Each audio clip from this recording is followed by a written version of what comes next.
Il y avait les objectifs 2020 qui ont été annoncés lors du lancement du plan d'accélération industrielle, qui était ambitieux à cette époque. 100 milliards de dirhams d'export, 65% de taux d'intégration et la création de 90 000 emplois. Ces objectifs sont déjà réalisés, sont derrière nous, comme ça a été présenté.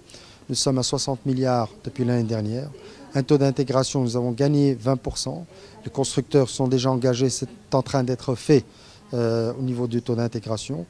Il y a PSA qui va ajouter 35 milliards de dirhams parce qu'il y a le sourcing. Il faut savoir qu'il y a un partenariat écosystème sourcing, c'est-à-dire on fournit les pièces à hauteur d'1 milliard d'euros, Renault, Ford et tous les écosystèmes. Donc aujourd'hui, on peut parler de 100-120 milliards de dirhams qui est déjà réalisé. Les 90 000 emplois, on nous disait c'est pas possible, c'est déjà fait. Donc on est à 130, nous sommes à 130 000 qui arrivent. Maintenant, on est en train de travailler sur les défis à venir. Donc aujourd'hui, parmi les défis que nous avons, il y a la régionalisation. Beaucoup de régions viennent nous dire, l'industrie du Maroc arrive, elle crée de la richesse, de l'emploi, mais il n'y a que 2-3 zones, Tanger, Kenitra, Casablanca qui en profitent.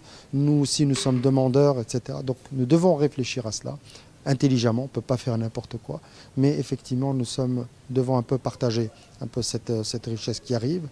D'autre part, deuxième chose, c'est voir l'évolution technologique de la voiture.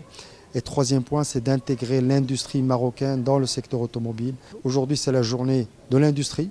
Nous avons eu l'idée de réfléchir avec l'industrie du Maroc, de dire lançons l'industrie, que ce soit un débat avec tout le monde, avec les acteurs, avec les Marocains. Ce n'est pas notre projet à nous, ou uniquement le projet du ministère de l'Industrie, c'est le projet du pays.